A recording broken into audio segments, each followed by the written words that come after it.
Hello, my name is Mark Stavish. I'm the founder and director of studies for the Institute for Hermetic Studies. And this is Conversations from the Edge. And we welcome David Metcalfe back with us. David was a presenter at our annual conference this year. Of course, he's been a guest here before. And every time he presents, he raises lots of wonderful questions. And these questions are particularly around esotericism, occultism, folklore, and popular media, and how they come together in this fascinating and intricate web of revelation and deception, sometimes not always intentional, just as a matter of course, because of course Hermes is a trickster god, and we're never quite sure what the message means. And that's maybe part of the fun and danger of anything we do on the spiritual path.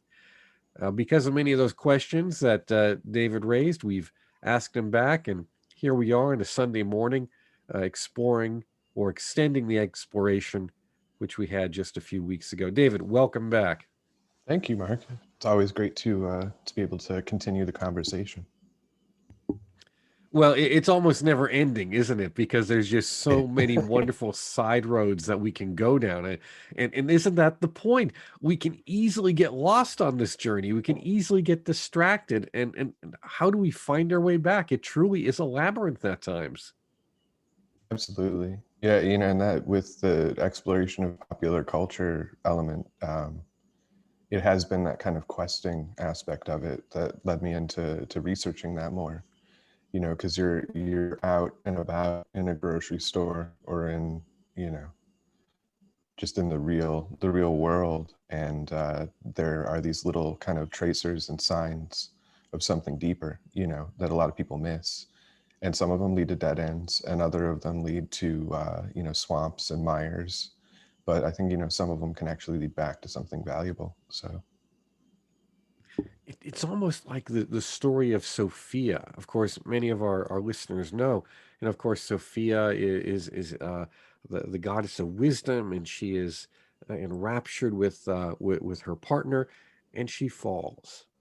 The fall of Sophia is this semi-tragic cosmic event in which, with each level of her fall, she is further degraded, and with each degradation, various creatures come about until finally we have her at the lowest level, what we would call Earth, and there's just but this faint memory of what once was. And that faint right. memory to get back. And we see that notion of the faint memory repeated again and again in so many stories. And I have to say that when I look at what goes on in the collective consciousness, and it's really collective unconscious because it's people aren't truly aware of what's happening. We do see these markers or these indicators or these hints of which direction to go in, but they're not terribly clear at times. And we see them out in the open. And this is an expression in many ways of the occult doctrine of signatures. Right. Absolutely.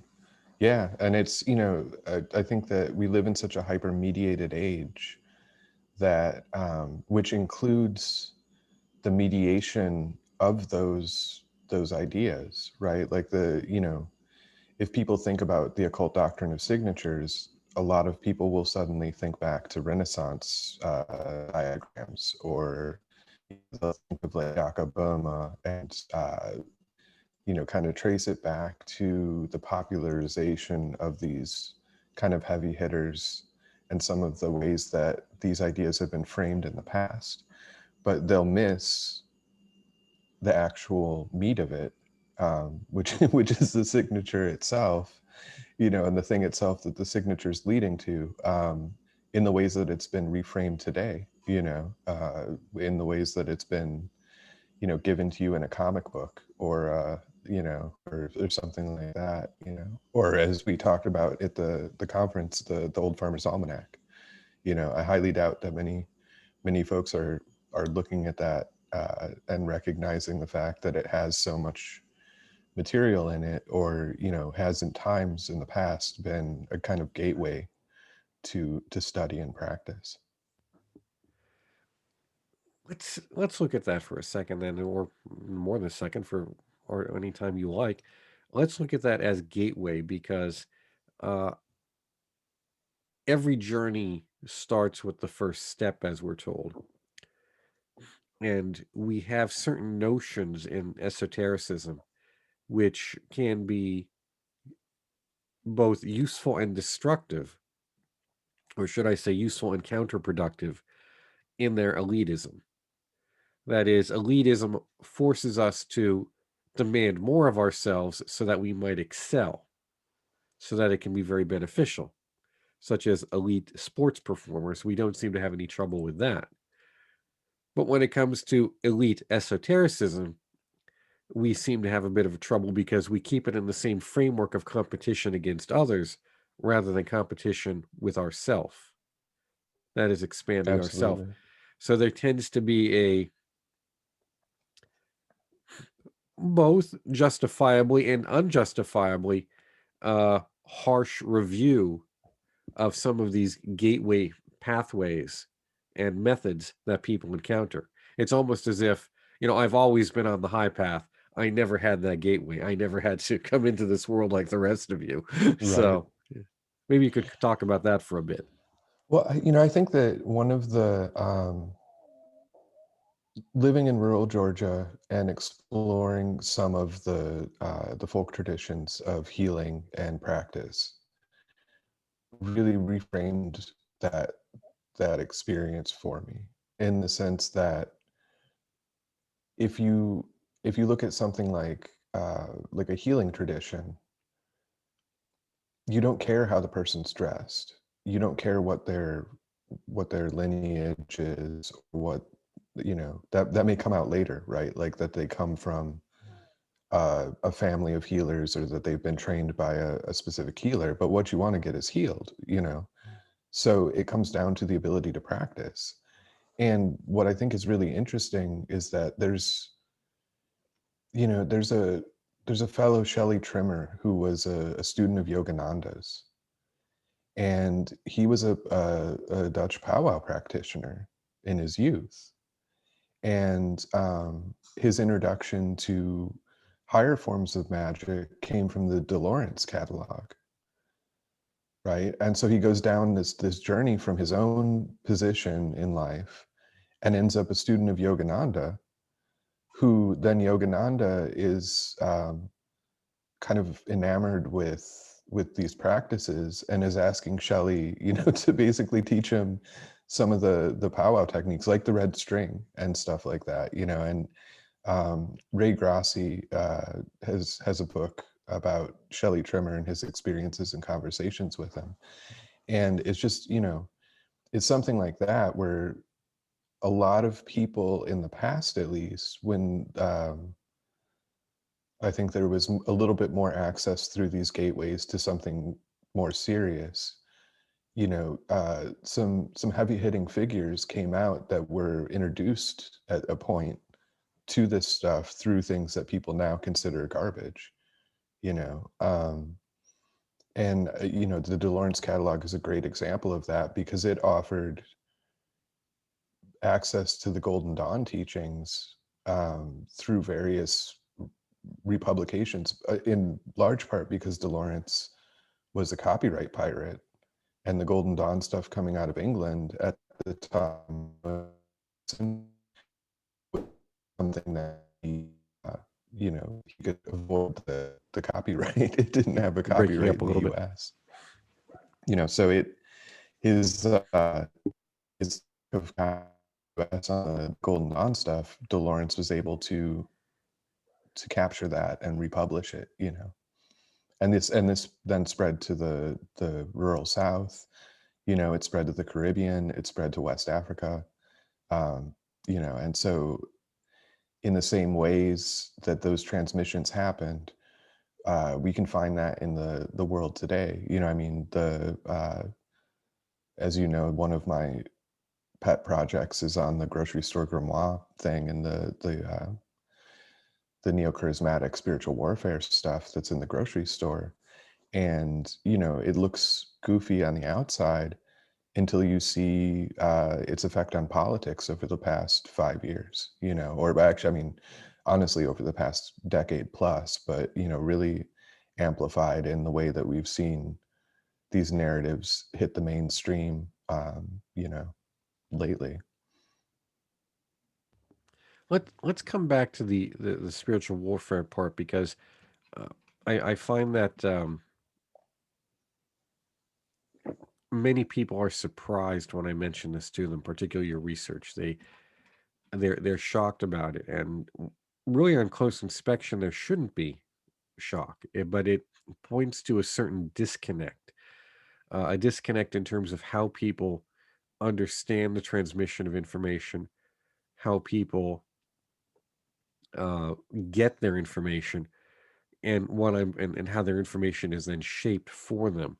What I have found over the years is that different communities, which we would think would have a certain level of integration with one another, or at least higher level of communication, don't. And by that, I'm thinking of the paranormal groups.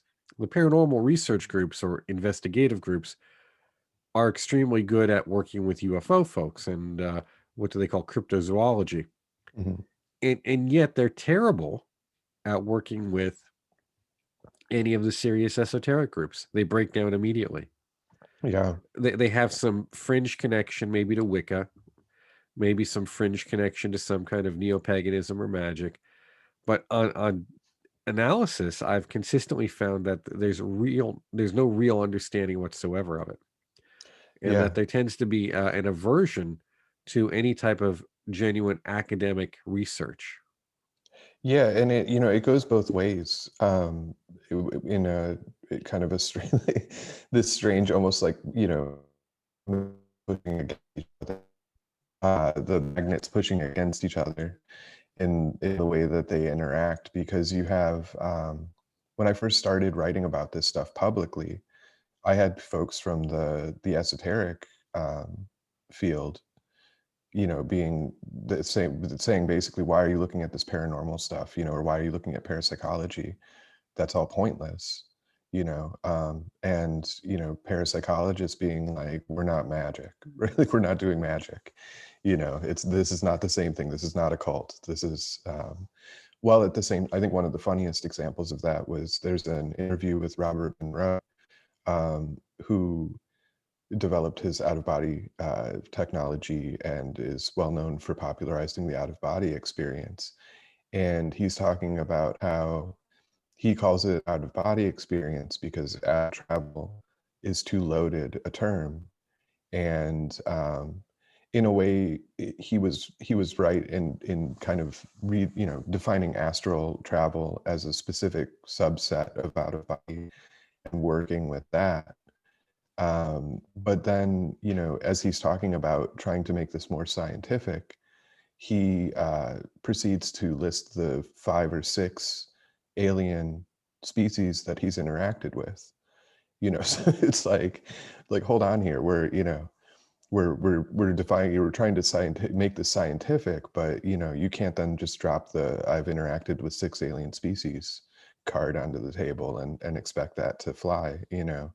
Um, I think one of the difficulties is that people who, my friend of mine, Mark Bacuzzi, who is a research director at the Windbridge Research Center, he did a study of the change in language for ghost hunting requests over time.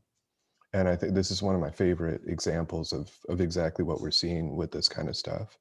And as the ghost hunting shows became more popular on the level, and more of them came out into society, um, what we see is the framing of these experiences in a fearful way because it sold product. And as they were, as these shows were presenting this in this, these are demons or shadow people, these kind of vague terms that sold, it was really determined on marketing, and it was determined on a commercial reason for these terms and these terminologies and the ways that it was presented. In the past, the complaint from the parapsychologists have been that the ghost hunting shows misused equipment. You a lot of times see the EMF meters being used to find a ghost, And in an actual investigation, when someone like William Roll from the University of West Georgia would go out, he was using the EMF meter to make sure that people weren't being affected by high doses of, electromagnetic radiation, that they weren't, then experiencing some kind of hallucination that was caused by being in a anomalistic EMF field. Whereas now, on TV, those things are shown like, oh, we've got like an EMF spike, like there's a ghost here. And that's not how so that would be the main complaint that the parapsychologist would have. But what Mark found was that the other thing that was happening was people's experiences themselves were becoming more fearful and were becoming framed that way because the media, designed to try to sell a product, to try to sell that fear, to sell that, that spike of emotion, was framing things for people, and so in that, though, what you have is a whole community that's come out in the past decade or so of, paranormal practitioners, we'll call them, who got into it because of that fear spike, right? And so their very cultural underpinning of why they're there is for that excitement. It's for that thrill of going out and being scared or being spooked. And that's the exact opposite, of an esoteric practice, Let, even if you think of. let's touch on that for a second. The use of the EMF device, or meter, is then very similar to what we would see in terms of a superstition or folk practices, and we have to be honest, many folk practices are superstitious in the sense that they are Mhm. based on faith. That is, Right, one observes a practitioner doing something, and then they may attempt to imitate it. There is a monkey see, monkey do aspect in some of these practices, and we have to be honest about that. And the right, actual understanding of why something is done gets lost over time, and then it gets reinterpreted. That has been known to happen. right. So we're seeing the EMF meter as kind of a magic wand of sorts, Absolutely. Yeah. in which Yeah. And, the, they don't understand why the magic wand is created, how it's consecrated, how it's done. They're just kind of like going to the wand store and they're buying their wand, and now they're going to go out and they're going to use it. There seems to be that right. sort of uh, subtle corruption of understanding going on. And with the, Yeah, that's a perfect example. Yeah, that's very, very good analogy.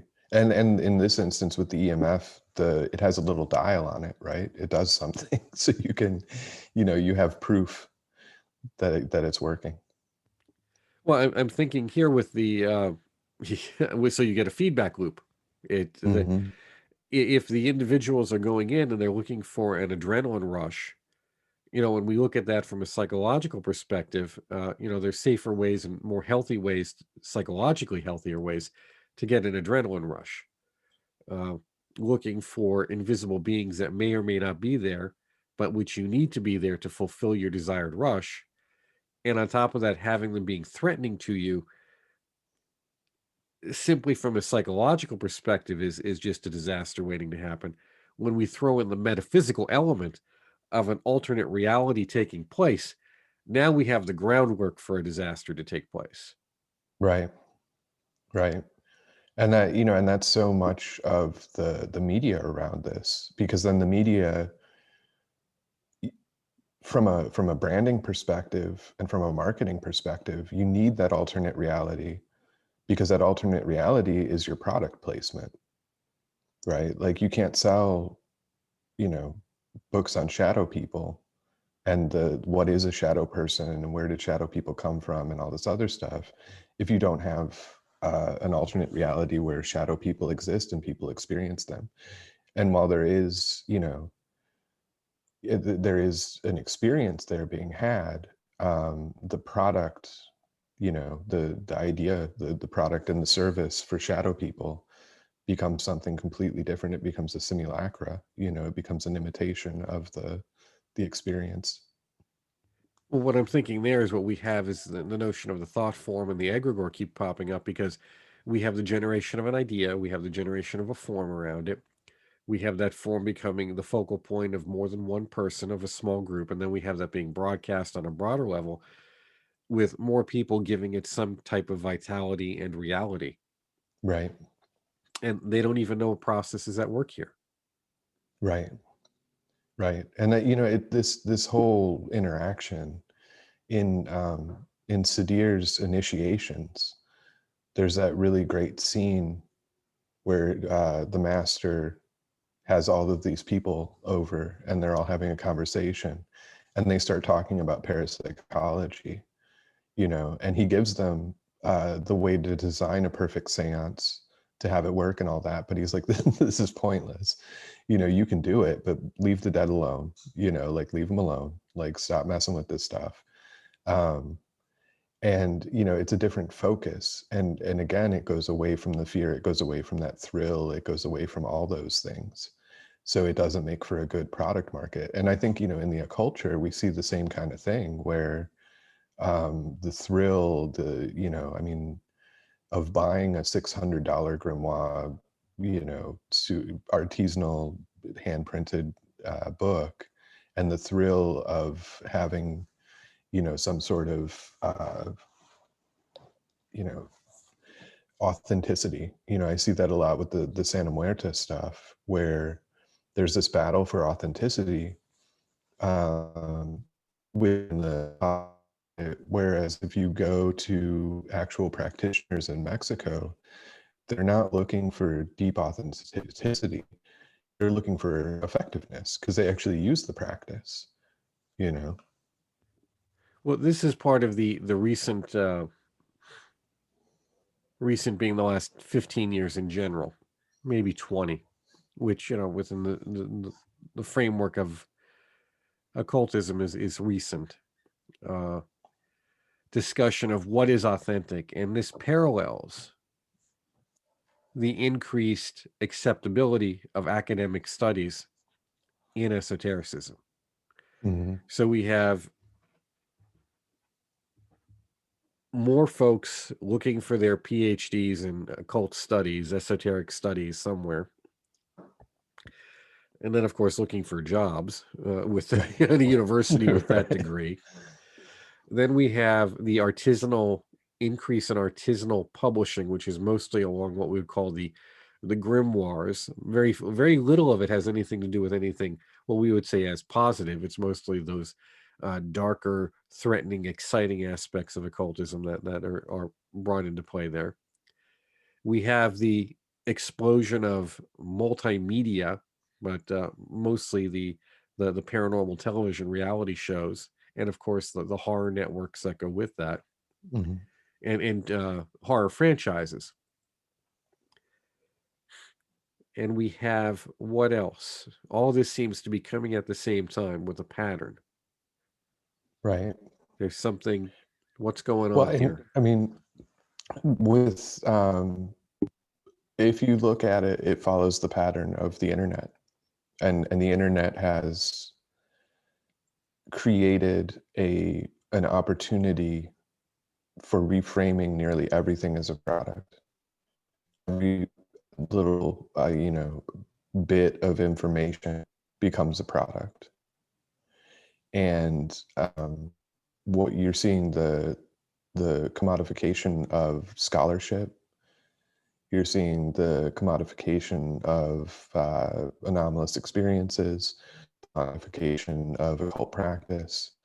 And then, you know, you mentioned feedback loop before, that term. That's also what we're seeing with the internet. I mean, the internet is a feedback system, you know, and these things get amplified. We see that right now with the UFO media, where 70 years of a complex history of people encountering unknown things in the sky and having experiences with, you know, a kind of unknown forces, um, is reframed in grainy blurs on a radar screen, allegedly, that have an official stamp on them. And everyone's happy with that. They're saying that that's, you know, the disclosure of these deep secrets about the UFO phenomena. And um, there's no mention of the past. Like there's no mention that we've been here before. There's no mention of any of that because it's been captured in this market, and it's been marketed to, and it's been reframed, and the pressure, when you're just being hit by these little bursts of information, there's no throughput to other older, sections of information or individuals, and you're just that it's like being hit in the face with a water cannon of information. That pressure What's kind quite of like a often. variation of Groundhog Day. Yeah, yeah, When we've talked absolutely. about this, we're constantly going back to the beginning, and every time there's a new revelation, I said, "This isn't new. I can show you 6 versions of this over the last 20 years. Maybe not, Right, well, maybe not, but you know what I'm saying. If we go back 60, 70 years, we can easily show at least, one version a decade, if not more." right, right, exactly. Yeah, and and what the difference now, and it's interesting too, because because of the hypermediation, there is the ability for it to seem like we're having this revelation, right? It seems like more people are into it, and that more people are awakening to these things, in whatever topic, really. Um, but it's hyper mediated, and not only is it being presented in this these forms of digital uh product, really is what it is, but it's also controlled by a handful of influencers, who can frame it and who can kind of push it forward. And so the thing that's becoming more popular isn't the actual study or serious consideration of any of these topics. What's becoming popular is the kind of outer husk. It's the thing that can be sold. It's the commodified version. It's the sort of simulation version of it. And I think that, especially with esoteric practice, or even, I mean, honestly, with the UFO experience, people have deep experiences when they actually encounter the phenomena. Um, the missing element in the mediated version of it is that deep experience, which brings us back to ourselves and then beyond ourselves. It's pulling us further outward, right? Like, we're looking for a government disclosure, we're looking for what secrets do they have. They can barely run the DMV. Like, that's what I always think when people are so excited for this government revelation. It's like, go to the DMV. Like, come on, like, this is who you're, that's an example of the kind of stuff you're going to get. Or the F-35, which was $1 trillion mess. I mean, that's what we're looking for. We're looking for these people to give us these deep secrets, when if you talk to someone who's what's become called an experiencer, um it's an inner experience. It's a form of meditation, and that it's not some tack, space You're that breaking things up a little bit ultimate there. way. Let me just step in there for a second.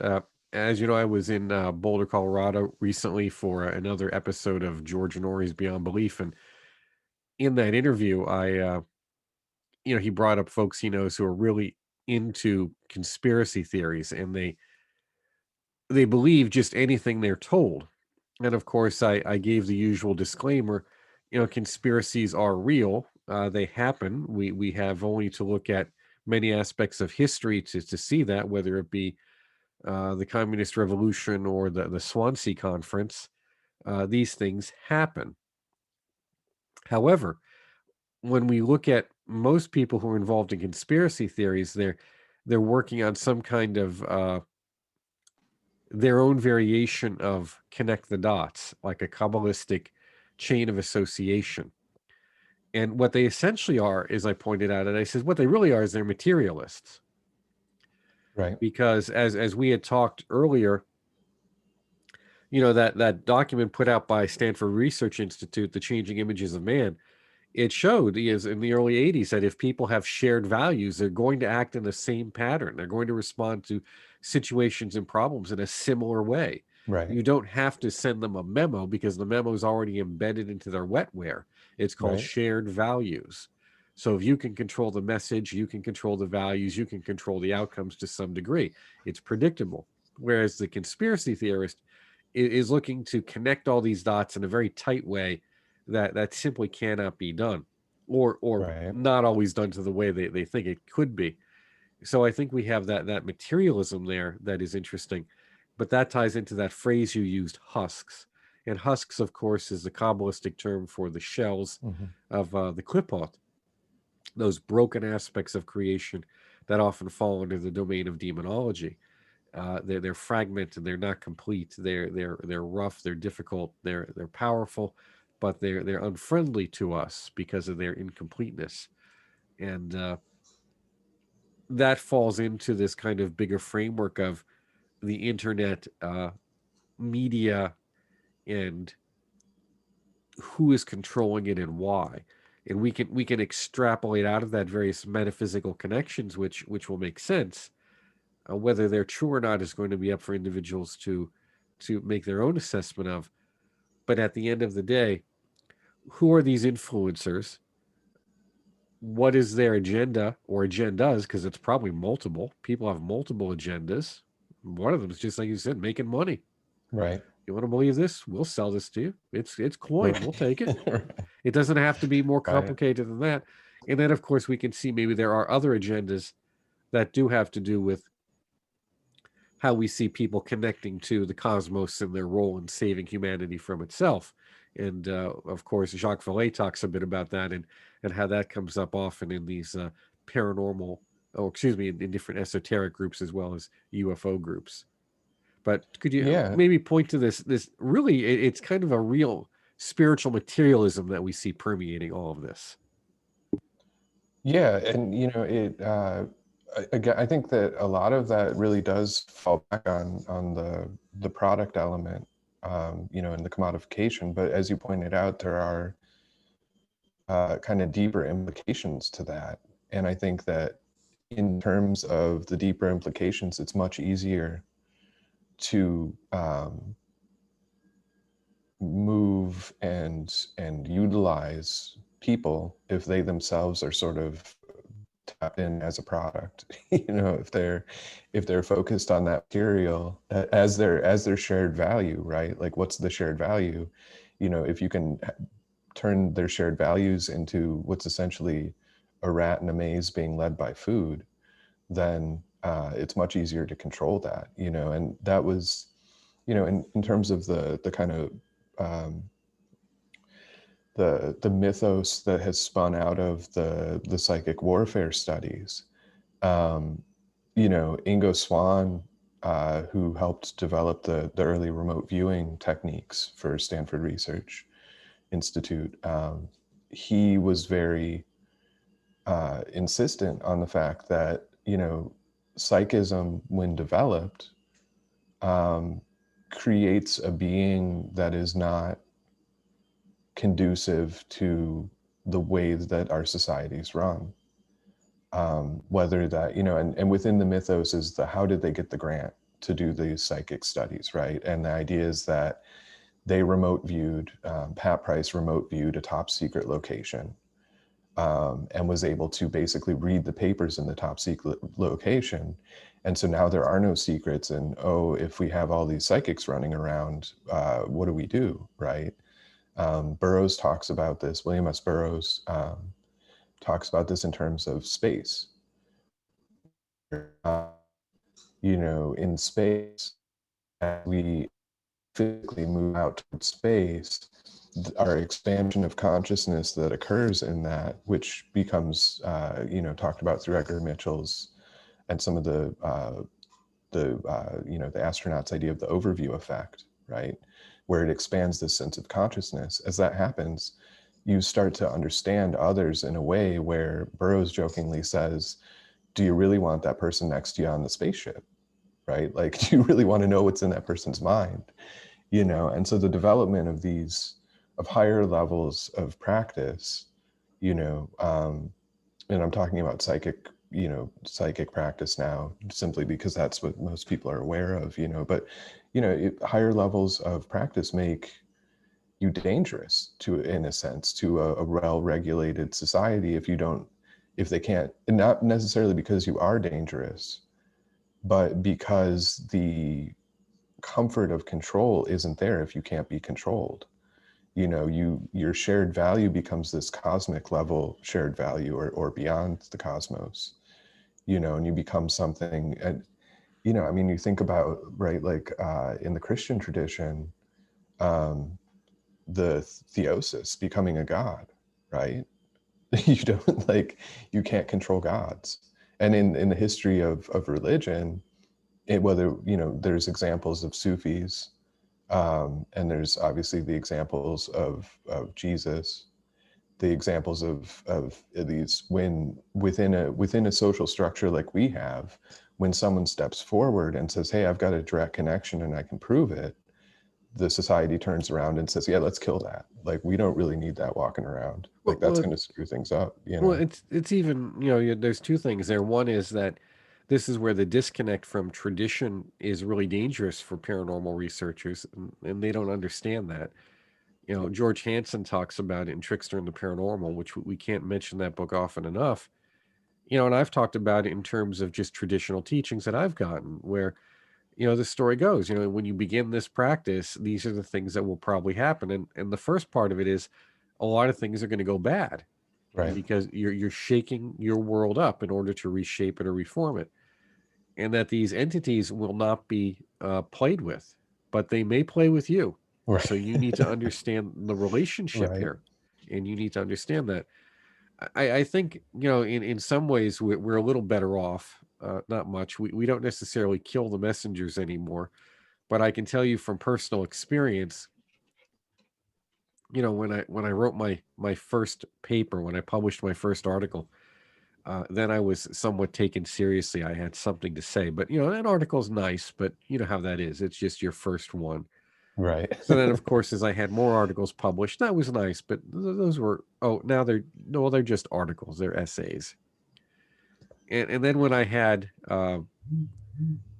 my first book published, that was nice because very few people publish books. And oh wait, it was a good publisher too, and it sold. And Right. okay, well that's nice. Well, but it's just a book. So then, how many books do you have to have published by how many publishers in how many foreign languages before you're taken seriously? And the answer is very simple. How much money do you make off it? Right. That's really the Right. bottom line. The bottom line is the bottom line.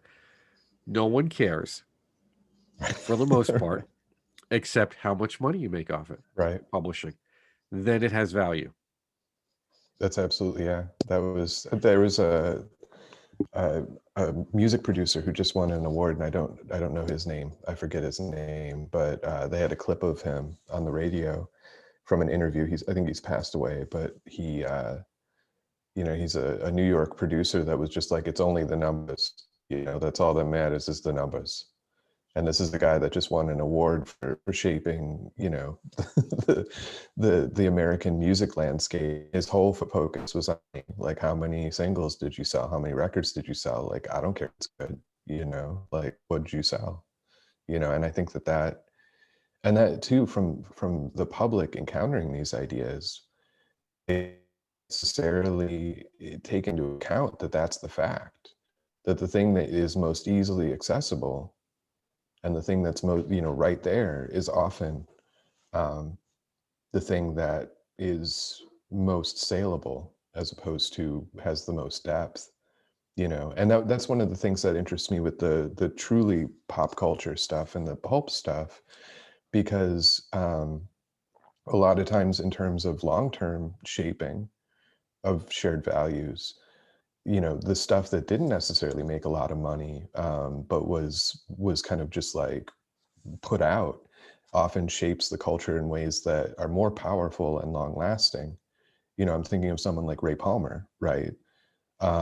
Ray Palmer was a pulp publisher, and yet he shaped so much of what people understand of, the UFO phenomena, popularizing, AMRC techniques, and that through his magazines, which were, I mean, they were pulp magazines. They weren't expected to be read as serious literature. And if you go back to some of these and you look at what was actually taking place in them, he was organizing, or like networks of individuals from Europe, South America, and all of that, because of the way mail worked at the time and the way that these magazines spread out and they were cheap to produce.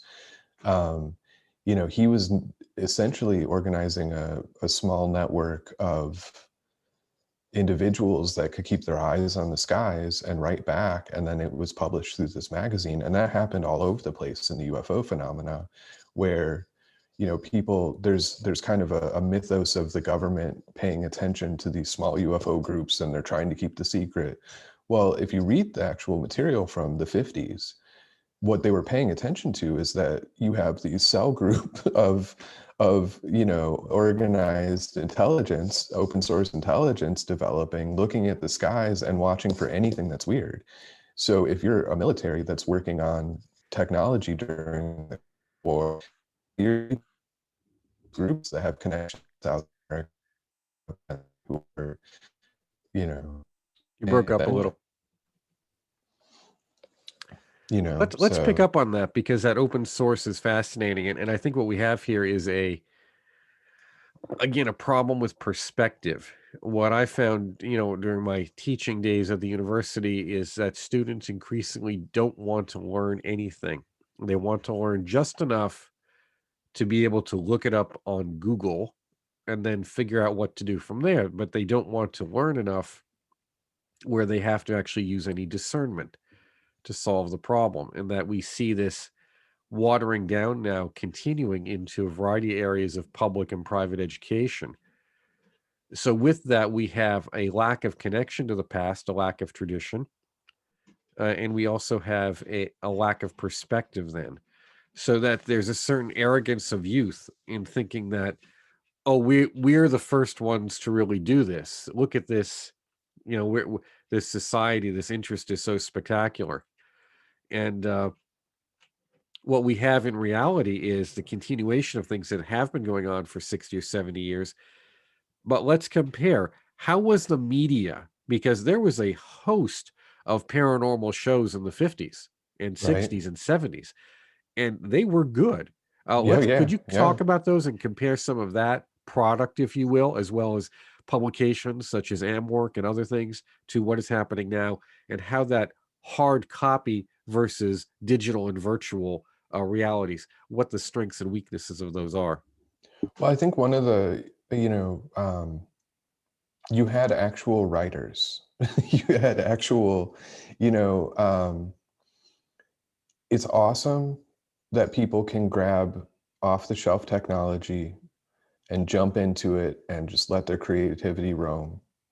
But at a certain point, because of some portion of the control of that coming out being related to just making money and just getting more stuff out there, it's become, if people will watch it, then it's valuable.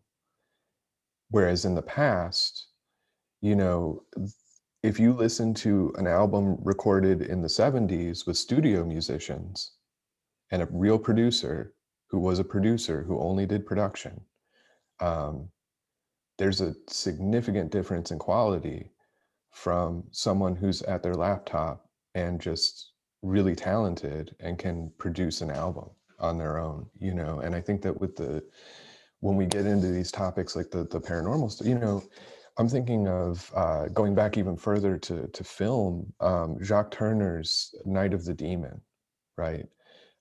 Which was a remake of M.R. James' Casting the Runes. It was a movie based on that. But Jacques Turner actually knew Aleister Crowley. So in casting the main character and in formulating the main character, he builds off of M.R. James, frames it in the contemporary era of his time, using the kind of mythos of Aleister Crowley. He has serious writers who are always writing. That's their job, is to write. And he has access to some of the parapsychology studies at the time, because at that time they were more tied to, Eileen Garrett was helping publish Aldous Huxley in the 50s. So there was this cross current of very serious people, whether it was in the the arts world or the entertainment world, and there was this cross communication of professionals who were doing this, and so you get a movie like Night of the Demon, which not only do you have a figure that is framed around Aleister Crowley and his influence and the way he kind of interacted with the world. Maybe not the most accurate picture, but it is a picture of it, influenced by that. But you also get some amazing scenes of parapsychology where the interaction of these, academics, psychologists encountering the unknown is realistic to what some of the conversations are that happen in parapsychology, and what George Hansen calls the crossing the enchanted boundary, right? Like when the investigator whose only tool set is academic psychology hits with actual phenomena, and the way that psychology works in it, so it's enough for that person to be kind of tricked and say, oh, this is all just in my mind, and then real things start to happen, right? And then suddenly that it's just in my mind becomes a much bigger question. But it was this interaction of professionals. um, you see now, or Kolchak, right? Like that was an actual writer. There was a writer behind those scripts. They were actually doing research in that, and you have, there's a storytelling there that isn't happening now. And also an understanding of genre tropes, because Kolchak has a set framework for each show, you know but it's a storytelling framework. It's not a framework of product placement. Whereas now, a lot of the frameworks that are used, every single thing looks like Ancient Aliens, and it's again that trigger of like guy coming in with the serious voice, like Ancient Aliens and blah blah blah, and it's these kind of just like it's just emotive triggers, whereas the frameworks that were existent in the past were storytelling frameworks. They were frameworks of an art style. They were frameworks of a professional style, and Let me not pick up on that just for a second for comparison. Maybe you could comment on that because, as you know, I have a certain soft spot for One Step Beyond with John Newman from the 50s. It's just a spectacular show that was resurrected 20 years later in the 70s again. It came back and they redid some of the old episodes as well as new ones, but in a more modern framework. And each of one of those is set up as a true story. right, And then you have, I think, what was one about? There was another show that was about time, and it had to do with time travel. And these stories were set up so that you, as the viewer, had to make up your own mind if this was actually happened or not, or was pure fiction. right. And then and that in today's world we have that in the alternate reality game idea, right? Like my friend Joe Matheny, who did Ong's Hat, was trying to create a contemporary version of that suspension of disbelief, but it spun off into a fairly virulent conspiracy theory that made his life hell for years, with people interacting with it in ways that were incredibly negative, whereas in the past it was, and I was thinking about this last night actually, just the difference between going down to your television set and knowing that this show was going to be on and this transmission was going to be on, and sitting there with your family or alone, and it's just you and these ideas and you and that interaction, you know um, whereas now, if you go to YouTube and you're watching one of these things, somebody sending you a direct message, you get a message on your phone, there's a sense of openness and community, and how much of our perception of that is framed by those conversations, and pulling us out of that suspension of disbelief, and pulling us out of that and grounding us. As I'm when you turn everything off and you just grab a book and you don't let those messages come in, there's a palpable difference in the experience, you know, which I don't know that we can have in visual media anymore, you know? Well, we'll talk about that then. How do these experiences, because I did talk about this to some degree in some of the essays I've written on path working and on, particularly in the book Pathology of the Sublime, but how our engagement with fantasy, fiction, imagination on any level. And when I say fantasy and fiction, I'm also saying fantasy is just at the imaginative. So, how we imagine ourselves or our understanding of an event that we're told is the news, and we're watching a news clip or what is purported to be a news clip, and we're imagining ourselves involved with that on some level. How does that begin to shape our self perception and then move us in whatever direction it does? And then, of course, not only our self perception, but our place in the universe. How is that shaped by it? Right. Well, and I mean, on a psychological level, it shapes your memories. Those are your memories. I mean, that when we're faced with something that's on television and visual, uh, or even, you know, I guess it's different layers, whether how you're getting the information in, but it's shaping memories and it's shaping your understanding of that event, you know. Um, so, you know, in terms of practice, if you think about something like, dark practice where you're in a dark room, completely sensory deprivation, isolated, you are experiencing none of that, none of those kind of like little triggers in that, you're opening up to a different experience of, excuse me, of the cosmos, whereas with this mediation, we're having these memories that are built based on everything that we're encountering, everything that we're seeing in the media. And it really comes down to a question of, you don't have control over that memory building. So everything that you allow yourself to be influenced by is putting things into your head. It is putting things into your mind. It's building out the mind. If you think about meditation techniques that work with, the Kabbalistic tree of life, you're building a mnemonic framework in your mind, or these memory palaces, of like a medieval memory palace.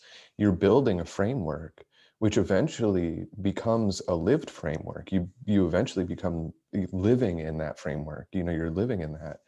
And what you're getting with media is the building of these memory palaces and these frameworks that don't have the same connection to the cosmic. They don't have the same connection to the true, right? I mean, so where does that leave a person? And so as these areas of access to all of these subjects become more hyper mediated and more developed through chatter back and forth on direct messages and emails, and that, as opposed to meditation and focus and long stretches of time without these influences, and more influence of product and hyping up emotion and that can be sold to, those are the kind of landscapes that are being built in people's heads, Well, you know let's pick up on that because that's an interesting point. Now,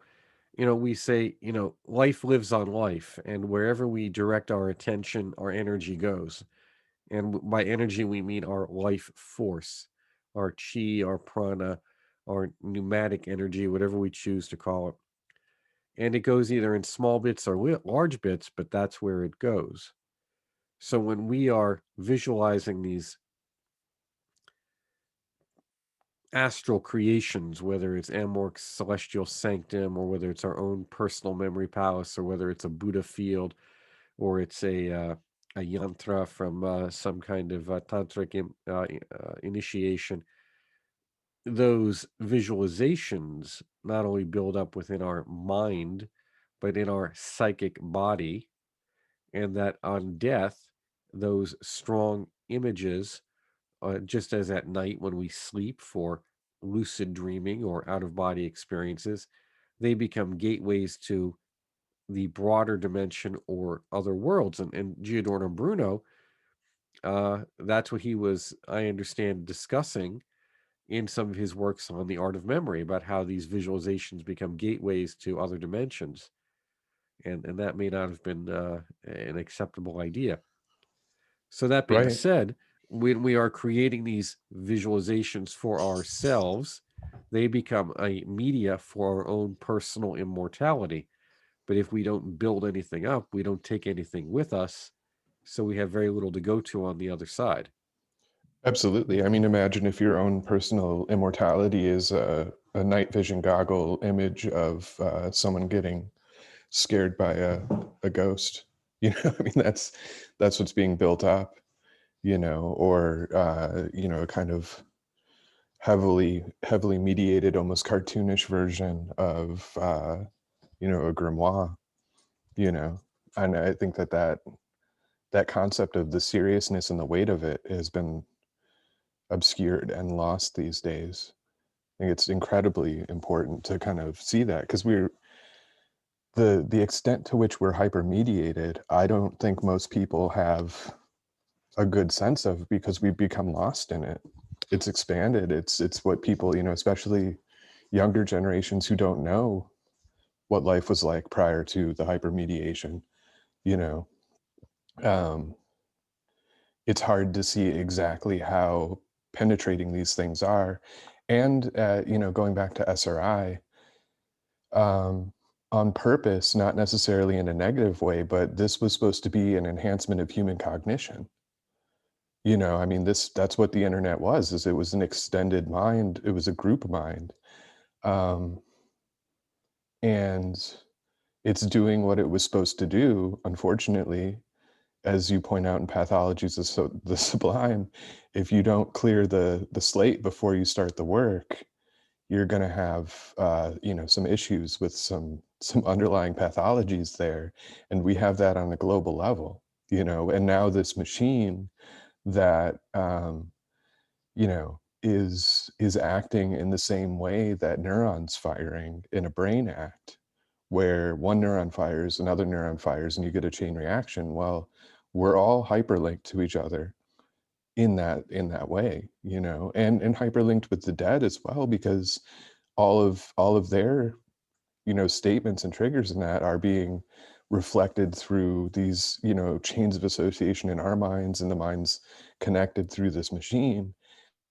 And if it's not correctly interpreted, you get Neil deGrasse Tyson saying that Giordano Bruno was killed because he was the first scientist, when in reality he was like the arch magician, right? Who had conceived infinity and an infinity of worlds, and who had written treatises on political manipulation through image and fantasy.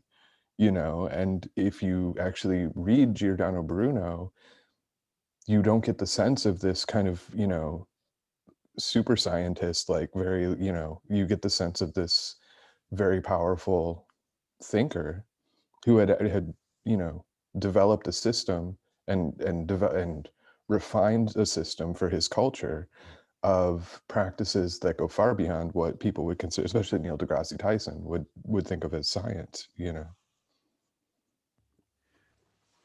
I was thinking as you were discussing this, we have this interesting aspect going on here. One is the hyper commercialization now of the magicians. It seems like Facebook and other social media are filled with magus for hire, in which they'll solve all your life problems. And while there's nothing new to that, that has always been part of the phenomena. The self-congratulatory, aggrandizing aspect of it seems to get hyper exploded, and we see people violating all the fundamental rules of magic, particularly being silent, by posting images of their alchemical or their magical activities freely on social media for other people to congratulate them on. And what they don't understand is that all of those ideas, all of those eyes, all of those brief seconds is an energetic impulse directed towards them and towards that work. And that can either be very helpful or neutral or a hindrance. That there's a reason why we're told to work in silence. And this seems to be increasingly ignored. And instead, we're opening ourselves up to being mediated. Jean Dubuis used to say, we do not meditate, the symbol meditates us. Yeah, and I think too that misses the fact that the internet is essentially a magical device, and that exactly what you said, these intentions that are focused on it. I mean, that's maybe not 101, but that's pretty early when you're working, you start to see those interactions, and yet, in the simulacra world, these things don't really click where, yeah, that's exactly, you I mean, I'm just thinking like I'm really kind of struck by what you said, because at the very basic, like Dean Radin parapsychology level, you start to think about those effects. You start to think about the eyes on it, the minds on it. I mean, they have in parapsychology the experimenter effect. And if you present that to the world, you're having, this intentions and this focus on it. And to be neither moved by praise nor defaming, and yet you put it up on Instagram to get the likes. I mean, you're really messing with it. And again, what is the purpose? It's not to build this, uh I mean, there's so many, it just the esoteric level that this goes to, the kind of occult level, the inner level that this goes to, building these forms through attention, and through other people's attention. It's kind of horrifying. I mean, that you're essentially building a hell realm for yourself, Exactly. where you're a god that can easily be blown away by by the reality of the situation. Well, that's something maybe we could come back to. I think maybe we should take just a break for a few minutes, and then we can take some time to think about that aspect of that is what are these realms we are creating for ourselves. And I know we wanted to talk about, let's say, the differences between the solid media presence versus virtual media presence and how that affects people's motion or movement between different esoteric ideas and groups. But also, you wanted to talk about the differences between flying saucers and what was it, unidentified aerial phenomena. And I think we had a few other ideas in there with regards to maybe some solutions or possibilities. What can people do to navigate their way through this psychic unconscious realm of Yesod we call the internet, to get out the other side and move forward on their path in a positive and healthy way? Great. Yeah, that would be Okay. good. So let's take a break for about 5 minutes and we'll be right back.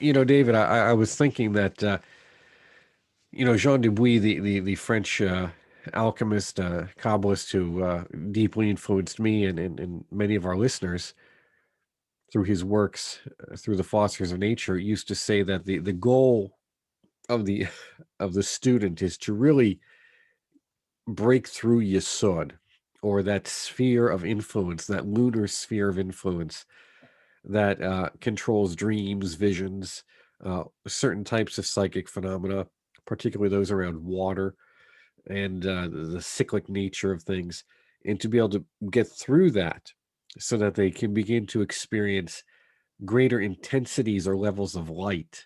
And this is very similar to some of the yogic and practices I've been instructed in. that talk about the body of light and increased illumination, that we fill ourselves with light. Quite literally, it is not a metaphor, it is a reality. But many people today with the lunar religions, if you could call it that, this psychism, paranormal, all focuses or falls under what in Kabbalah we would say is lunar practices, or the practices around Yesod, and that it's very cyclic. It has some very interesting things, some very dangerous things, some just passing things. But if we're not careful, we can get caught up in it. And kind of what became, I think, was it Gurdjieff who used that phrase, become food for the moon. Right. Uh, Right. so I know you've been doing some of your own research in this area. Maybe you'd like to share it with listeners. Yeah, the other night I was meditating on the internet and the kind of effects of the internet, and I took the vision up to space, right? And sort of looked out onto the earth. And there's some good maps that show they show the globe with areas of internet activity lit up, right? So you kind of have a visual cue for that. And if you think about, as we were talking about the idea of the internet as extended cognition, um, which in think tank terms is it's feedback loops and triggers of people's brains. And that's, the internet becomes this extended global brain, brain structure, but a material structure, right? Like not the light body. The light body obviously is outside of that. And so what you have is these feedback loops just bouncing off of each other, and if you look at one of those maps of the internet, you see that effect, right? You see that's lighting up the world, but again, the subtle light, right, is not the physical light. So the more of the lit up you see the globe, the less there is of the subtle light experience. Because every one of those every the brighter that light gets where the people are using the internet, the more they're focused on a machine and they're tied into this machine, interacting with it and creating these memory structures that are very physically oriented and most of the time commodified. you know um and I thought, well, what would be the difference, right? Like, what if this is the shell, what's it shelling, right? Like, what is this overlaying? And that is that deeper experience that Dubois talks about, right? It's the deeper experience of actually having those connections where, I think I mentioned to you the other day, you had sent some books and they literally arrived right as I was having a conversation that fit into the topic of the book, which was Renaissance magic as drawing down heaven. And I was, I'm really good at that, by the way. well, absolutely, yeah, and that's not the first time that's happened with that. And what is that, right? Like, that's the subtle internet. It's the subtle connections that happen when people are actually engaging with practice. They start to synchronize, and we have this kind of popularization of the idea of synchronicity as this quirky kind of fun game that you can play with the world. But what is it actually showing?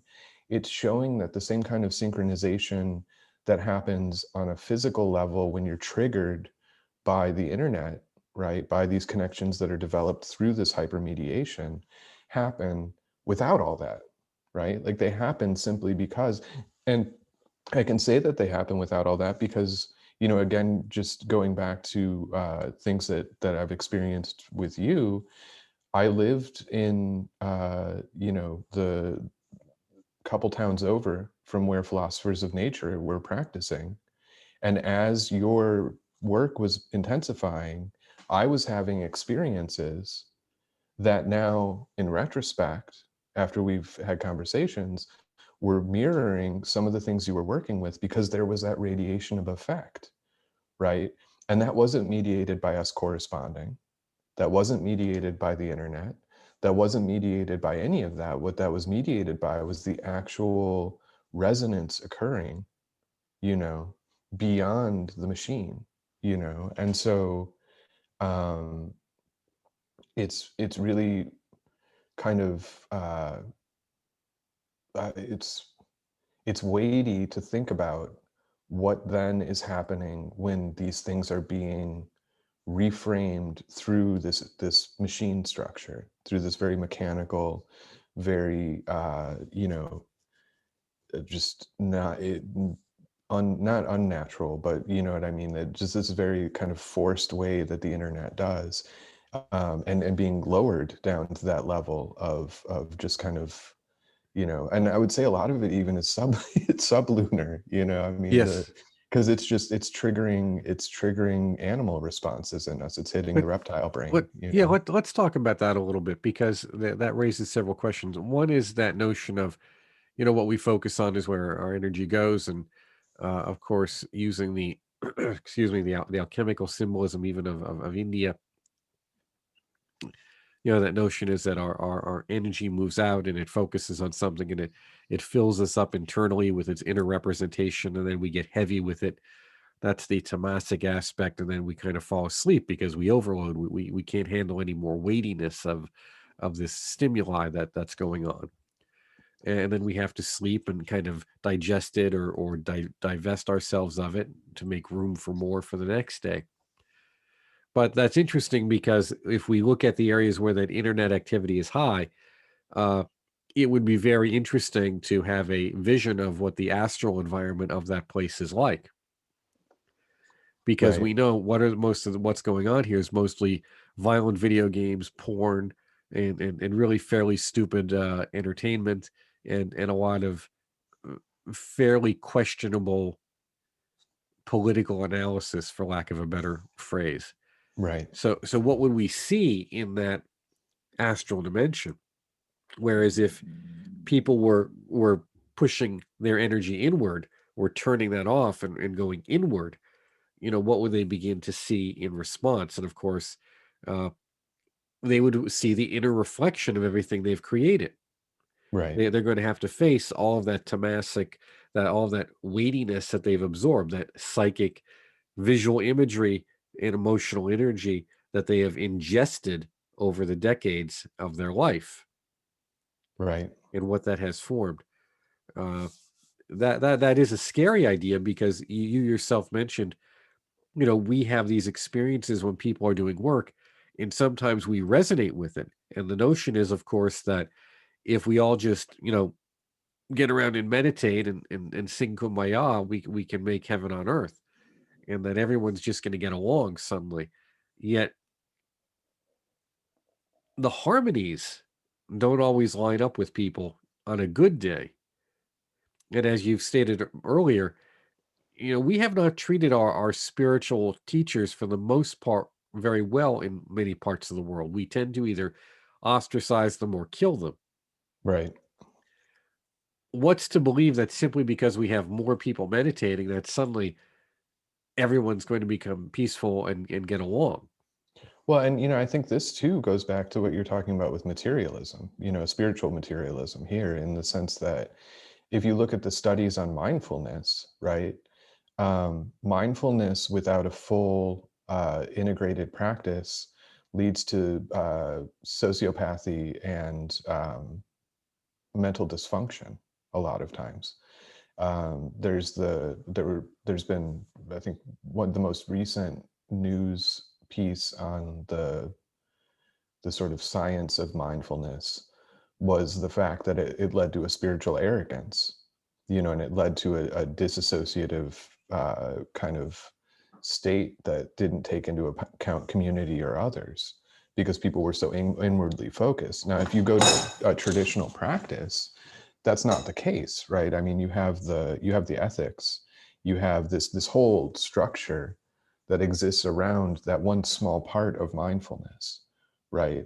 And even if the moment of practice is simply mindfulness, and in adopting mindfulness, you then go on to further stages of practice and learning and teaching, which then encompass the ethics of that and bringing it back, right? So, if everyone were to just to meditate, what does that mean? I mean, what it's just, it's a very, and to meditate on peace. Like, what is peace? Like, I live in a rural area, and you find bits of dead animals, right? Because the fox didn't eat everything. So is that peace? I mean, people's idea of peace then becomes this false kind of idea of what peace is, when the world doesn't work that way, even without people, you know and it's just and this complex level that comes out of this, when we're all so hyper connected, it becomes a big mess. It doesn't get addressed. Well, those are two interesting points. One is that, mindfulness simply means to be aware of what you're doing and why. It's not an end in and of itself. And even within the Tibetan Buddhist lamastic structures, a lot of those people were not nice. Right. There's an idealization of what these so-called spiritual traditions are like. Right. That doesn't take into account, cultural norms, or just the fact that people are people. Right. And along with that is this notion that if you're just paying attention and you're focusing, that's fine, but it tends to take your own ideas and put them on steroids if they're not challenged. Right. And instead of letting go of your self concepts and your ideas about what is right and wrong and good and evil, and opening up to the role of nature, instead of viewing everything through your human perspective of right and wrong.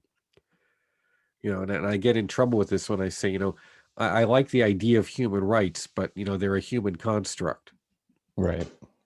What do you mean? Well, nature doesn't have it. You don't have any right to anything according to nature. Right. Right. Don't blame me for that. Take it up with God or whoever created this, or Mother Nature, or whoever you want to take it up with, but don't blame me for it.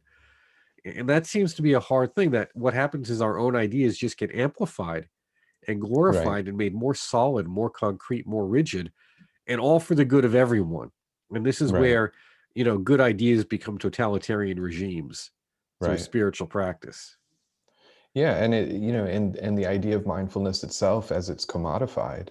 I always I had a conversation with somebody. I was traveling at the time, and they were talking about their mindfulness practice, and I was like, oh well, I practice as I'm driving. I have these long drives, and so I practice mindfulness. And they were like, that's not safe.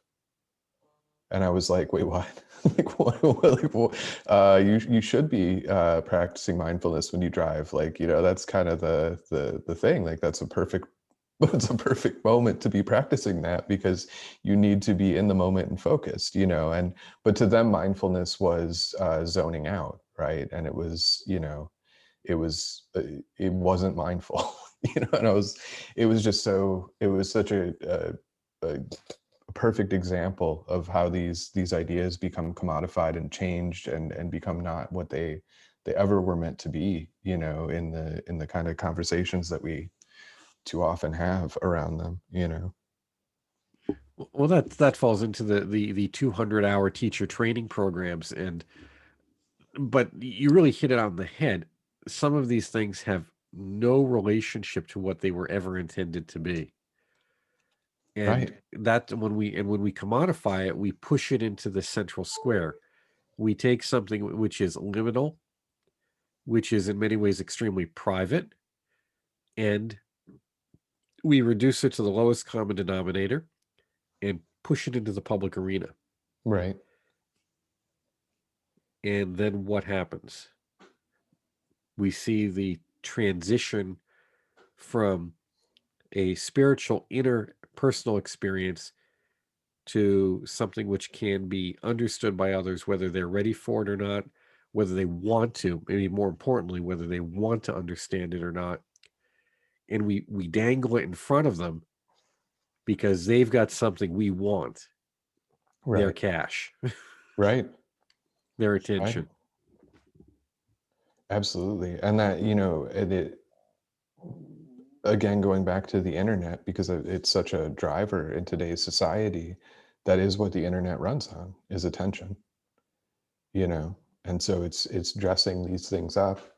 And if you can get something like mindfulness, right, which it's the ultimate form of vaporware, right? Vaporware in technology is a product that doesn't necessarily exist, but the idea sounds good, and so you can sell shares in it. So, mindfulness, right? Like that's the ultimate vaporware, like, because it's totally reliant on the other person. Anything that they experience is right, like, oh, you're being mindful in that moment. And then you teach them that, and that's the sale. And that's, it, a lot of times with these spiritual practices, the more ephemeral they are and the more um, transient it is, the easier it is to sell it if you can frame it properly and create this idea around it that can be sold, like the grimoire. Like this, here's a $500 grimoire. It looks really nice, right? The idea that you possibly could have some kind of spiritual experience with it is enough to sell it, whether or not somebody just scribbled some stuff in a book and wrote some poetry around it, but that's on the person who buys the grimoire. Well, you weren't good enough to summon the demon, right? I mean, that's Instead of buyer beware. But what about technology? There's a lot of meditation technology, or what is being we're told is meditation technology. I don't believe it is. I believe it's a visualization technology. It's possibly mind or brain enhancement technology, but I don't see it as genuine meditation in terms of meditative absorption. But right. could you talk about that a little bit and where that fits into some of this, and maybe the connection to again psychic research and UFOs? Yeah, I think that, so what I immediately think of is the binaural and isochronic tones that are sold to enhance meditation or enhance thinking. Um, it's really interesting because those can go different ways, because what you're essentially doing is you're using sound to modulate brain waves. And again, it's a matter of you're selling an experience which, if put into a wider context and a wider practice, could be valuable. But what you're selling is the fact that people feel different, right, when they use it. And you're also selling the idea of it because the buyer doesn't know if this binaural beat actually is shifting them into alpha or theta or lambda. All they know is that they feel different when they listen to it. And a lot of that could even be expectation. It can just be they expect to feel different and it sounds different. So they're getting it, Well, an and let's experience even of cut that. to the chase. I mean, this is an adult audience.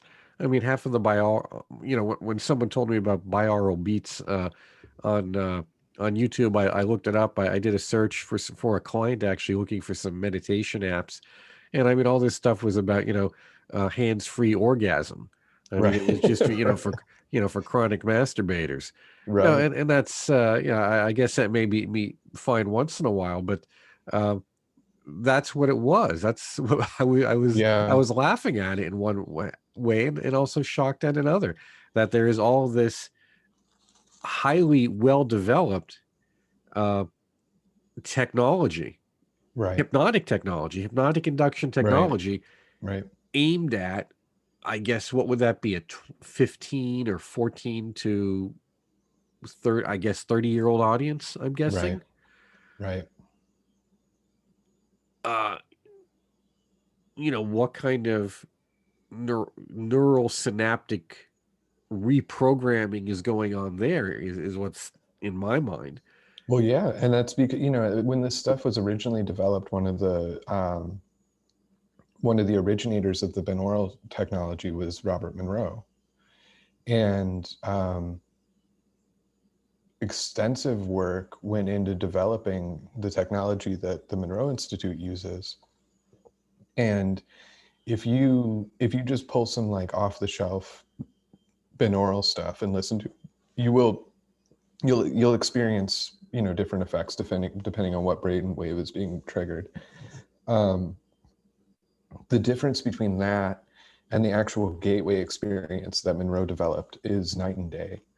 I wasn't expecting much from the gateway experience because of having, you know, looked at some of the meditation, binaural beats and the isochronic tones in that, and having worked with it myself when I was doing some sound design.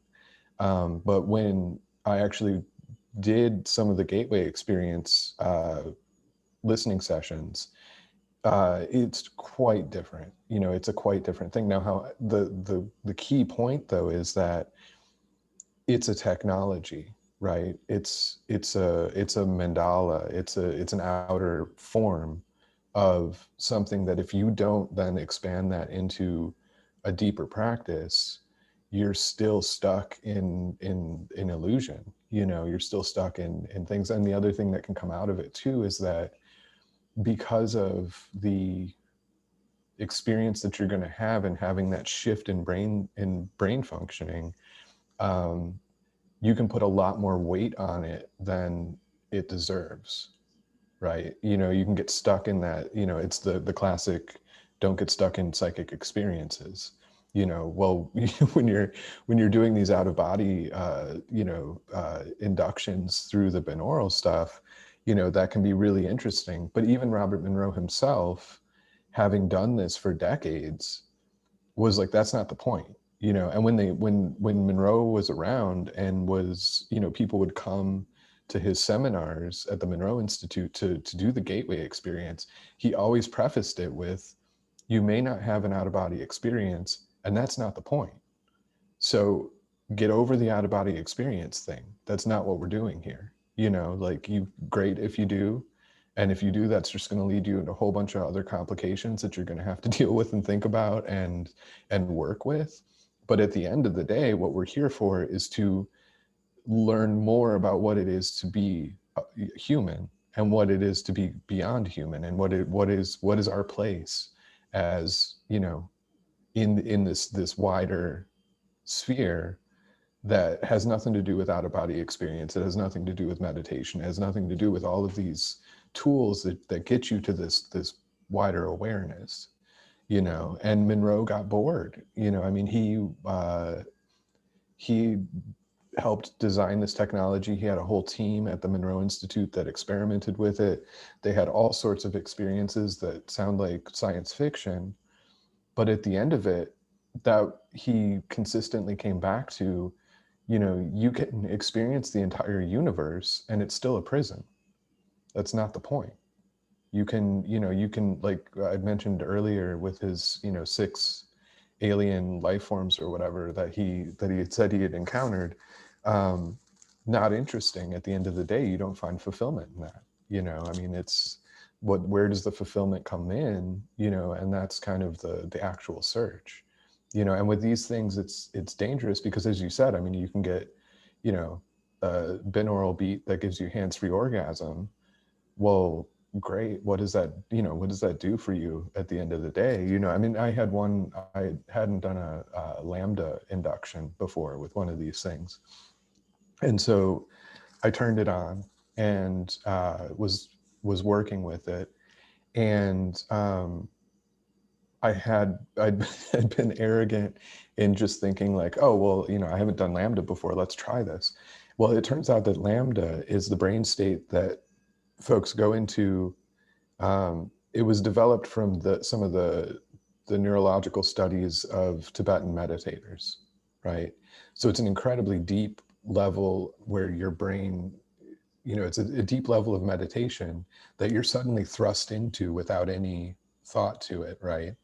And I had been researching Russian psychic warfare beforehand. Okay. So I start doing this lambda binaural entrainment, and suddenly I have no sense of self. And I'm 3 Russian guys at a desk arguing amongst each other about psychic warfare.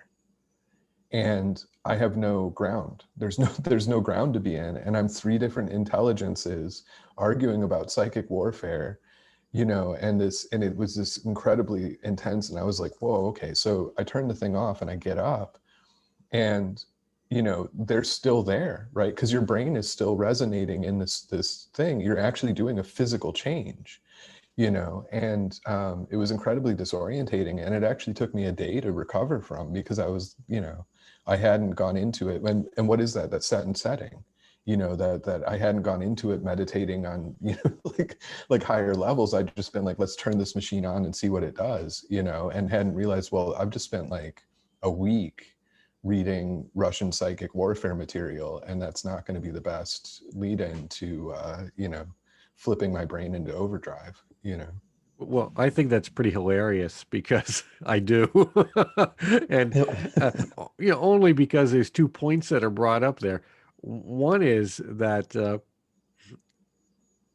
we are in these practices affecting our nervous system, and a lot of Mhm. people don't understand that. We are changing our physical biology. Alchemy and yoga, uh, Taoism, they are very clear on this. It's very, very clear on this. And that there is a physiological mutation, and I don't like to use that word, but change that is taking place, an adaptation. Adaptation is what is happening. And with that is the constant warning, guard your thoughts, because in alchemy, the matter is wherever you are. Right. And I have numerous stories of people who had these alchemical explosions in their labs because their mind drifted to something else. Right. And so that you go into this meditative state and you have all this information or this direction, this orientation from the last week. So this energy, because energy doesn't care, energy just goes where Right. you goes. Right. The Shakti, as they would say in yoga, the Shekinah in Kabbalah, the Mercury in alchemy, it just goes. It takes you where you're oriented to go. Right. So if you are orienting yourself into these different hell realms through, the music you listen to or the movies you watch or the games you play, and then you drop yourself into one of these headsets because you think this is going to be a great trip. Well, it's going to be a great trip. It's Right. going to be memorable. Right. Yeah, absolutely. I learned a lot about how it was a good tool for the framing the research on Russian psychism. It was not where I would have gone had I thought about the what was actually going to happen at that time. That wouldn't have been what I chose. I could probably deal without the experience of being 3 Russian scientists arguing about psychic weapons. Well, and I think that what's interesting there is we can demonstrate that we can give people experiences. Right. And we can do that with drugs. We can do that with hypnosis. We can do that with technology. Giving people experiences is not the question or the problem. Right. The question or the problem is, how is that then integrated? How is that part of them as a human being? How does that help them as a human being? And that's always been my position on psychedelics. I've never had a problem with people using it under controlled circumstances or therapeutically, because it's part of a process. Right. And anything we do that's powerful, has a lot of energy to it, needs to be part of a process, because that energy is going to take us wherever we have pre-oriented ourselves. Right. It's like getting in a car, turning on the engine, and taking your foot off the brake. It's going to go where you point it. Exactly. Yep. Exactly. And that I think, you'd asked about the UFO, and I think that if we think about what the UFO is as a psychic phenomena, as an idea, right, as a framework for ideas, um, in the past, the flying saucer concept has been a vehicle for the soul. And it's been a vehicle for experiencing kind of a cosmic sense. You have a lot of stuff from the 50s with the contactees where very theosophically oriented, it was an astral vehicle that they were experiencing, um, the cosmos on a certain level. And what we have now with the reframing of that phenomena as a UAP, as a technical term, and where all of the focus is on these military videos, this footage from radar returns and all of that, um, the possibilities are limited, right? Like it pulls it back because as an archetypal form, the that phenomena is incredibly powerful in driving, a certain sense of questing into the unknown. And when that is redirected to technology development, to the military, to government secrecy, and all of these things, you're redirecting something that could be, a much wider force. Like, people laugh at the contactee stuff. You think of like Adamski, um, and the Venusians, and this idea that, physical craft were flying down and talking to people in that. But if you actually go back and read this stuff, um, it was very it was very ethereal. I mean, you even have Mead Lane at the Borderland Science Research Foundation, or Borderland Science Research Associates at the time, talking about, the Etherians, and this idea that it was it was more of a spiritual thing, and that they were there to aid people in their experiences, and that's why you can have later John Mack having conversations about how does this idea, he called his last book Passports to the Cosmos, and I think it's important to point out that obviously the cosmic journey and the cosmic process is not the end, right? Like that's not, we're not trying to go to the cosmic level. That's still in the level of materiality. But the potential there of the framing of that phenomena in a popular sense, that they're companions on the way, right? That they're not, it's not the uh, necessarily even like a higher life form, but a companion on this path, which is a lot of times what people reported, was that when they encountered these numinous beings from the sky ships, the numinous being would talk as a companion, as someone saying, hey, you're going on this quest, right? Like humanity's on this journey, and we see you from a different perspective, and you're missing XYZ. So reframe it, like go forward. So what happens when that archetype of the companion on the way is suddenly reframed as grainy radar returns and weapons? I mean, that becomes a very different kind of question, and that it, it then becomes the framing for these numinous experiences, in the same way that me reading a bunch of Russian psychic material prior to, switching my brain into lambda waves, um, the experience that people have with these other phenomena, then framed as weapons and government secrecy and threats to the national security, and that, it becomes kind of a strange driver for culture, Well, that kind of reminds me of something just, related on that chain of correspondences, that, the moon also rules water. And we see a lot of these UFOs now going underwater. Right. They both go into the unconscious and come out of the unconscious, if we want to use that metaphor. I'm also thinking that we frame psychic phenomena as non-material, but if you look at it from a Taoist or tantric point of view, Indian or Tibetan, psychic phenomena is a material phenomena. It's a very subtle material. It's a very fine material, but it's still a material phenomena. And the Right, same with absolutely. really any of the psychic phenomena, even in Kabbalah, because only until even if it's spiritual, it's still duality. So it's still material. It has a material essence, basis, structure that we can relate to, which fundamentally is that thing we call duality. Has two Ex- aspects to it. It is not what we think of as spiritual in that absolute sense of some kind of unitative absorption or something of that nature.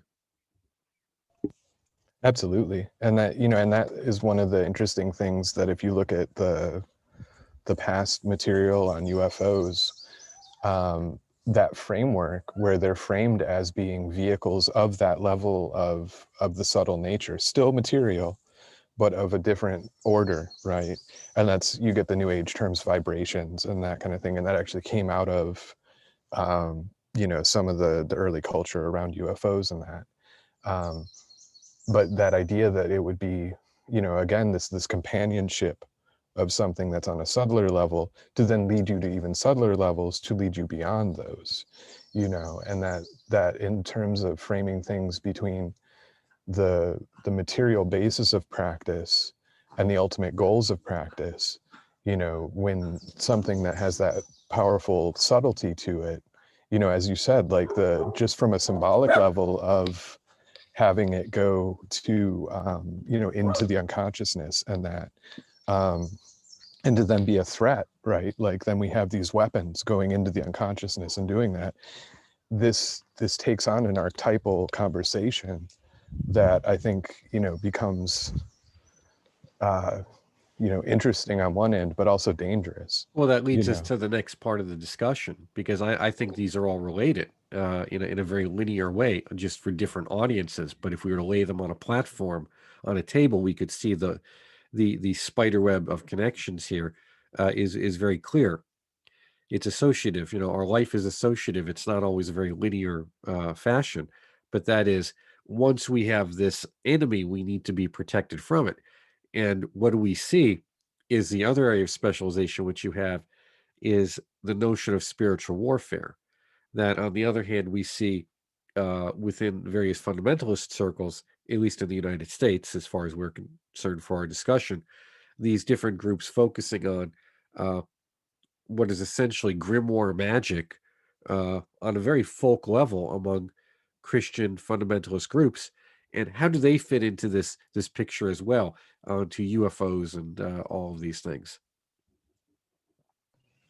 well, and that's one of the. It's been really fascinating to have it all align. At least in my own research, in the sense that the same, if you go to the top level of the people that are promoting the spiritual warfare stuff, you're getting to people in the highest levels of the Pentagon and the military who are developing, and a lot of the language around spiritual warfare that's been developed was taking behavioral science at places like Fuller Theological Seminary, and developing a kind of hybrid form of classic folk demonology, more popular forms of demonology and Christianity, and then hybridizing it with a military conception of, and when I say military, I mean the actual kind of things that you would learn when you're doing psyops, or when you're doing a disinformation campaign, or when you're designing a theoretical structure around warfare, and hybridizing it with this concept of a spiritual level where this war is going on. And as opposed to going to the more traditional forms of practice, which show that, unification with God is the ultimate triumph over those forces, leaning more heavily onto the material military kind of theory and building that out. But in that, the UFO as a demon concept has been adopted. And they read, because when you're doing a military campaign, you want to know your enemy, right? So they're reading Vallée, they're reading John Keel, Jacques Vallée, who's very popular in the UFO field. They're reading Aleister Crowley, they're reading Jack Parsons, and they're reading into those people this narrative of portals opening with demons coming through to initiate the apocalypse. And their worldview is that, you know, Well, that's John Dee, right, and that was, I remember years ago when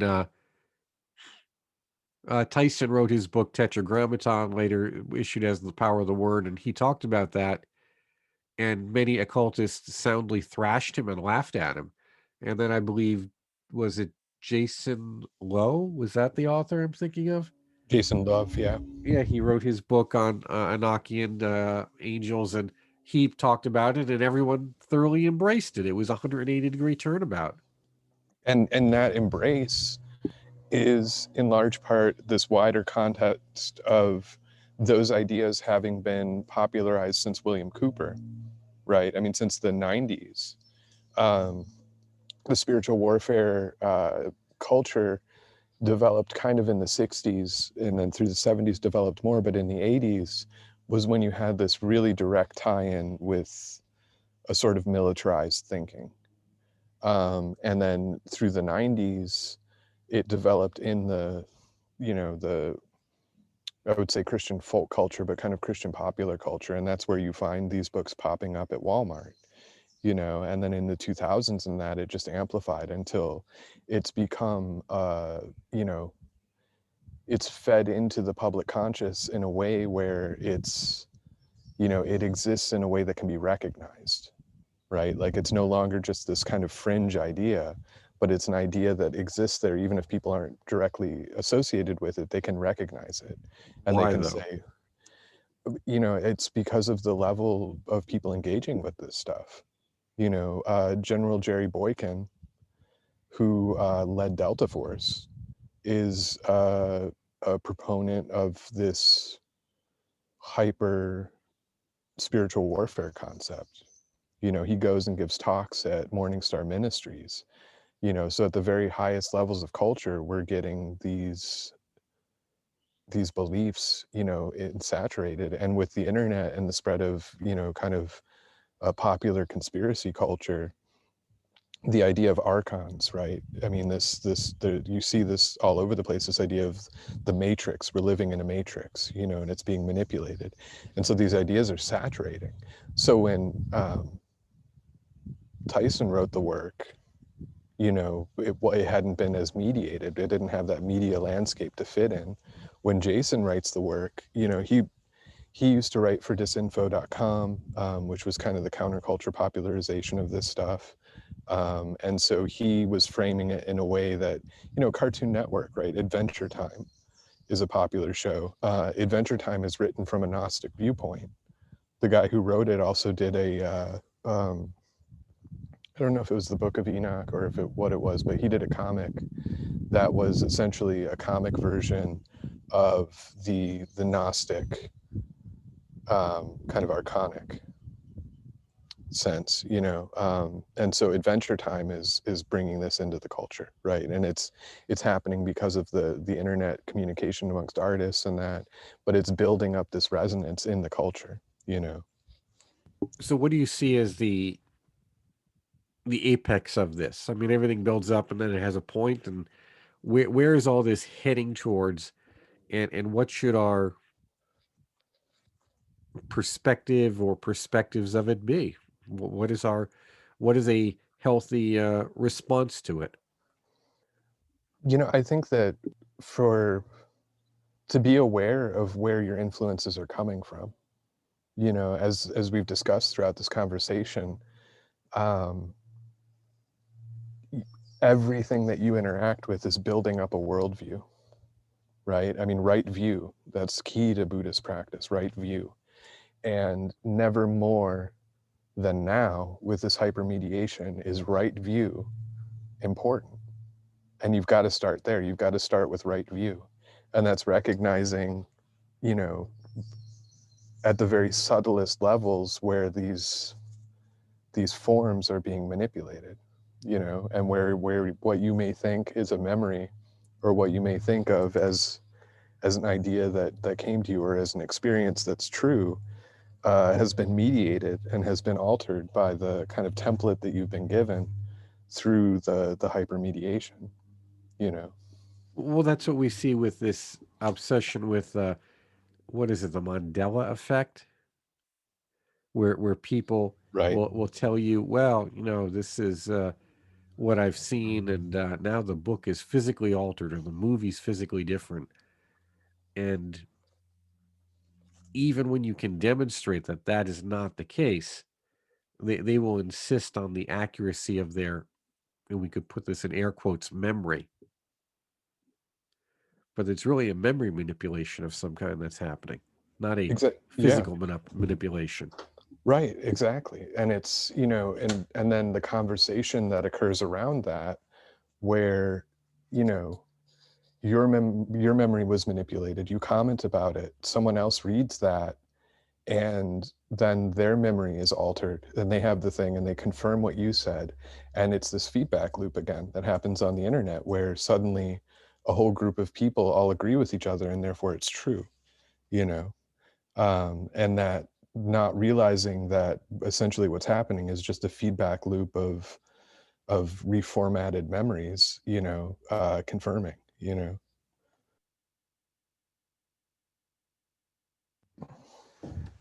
Well, David, it's been great. It's been great having you here. I think we're kind of running out a little bit of time here. Is there anything else you'd like to suggest to or share with our listeners? um I would just say to be aware. I think that to bring it back to the spiritual warfare aspect, we are in a sense in a spiritual war, but it may not be the one that people think that they're fighting, you know and to really grasp to that right view, and to grasp to um, a simplicity in a sense of their development, and not to be swayed by the pretty pictures and automatic orgasm sounds, to really to hunker down with the basics, you know Well, that's great. And with that, we'll do the plug, the shameless plug. That's what the Institute for Hermetic Studies is for. We've got a lot of very good material that folks can use to help them on their path in this way. And David, really, thank you so much for all of your help and for taking time out of your day to be here. I deeply appreciate it, and I know our listeners do too. So thank Thank you you, very Mark. Yeah. much. Thank you for having me. I always enjoy our conversations. Well, there'll be more. With that, goodbye.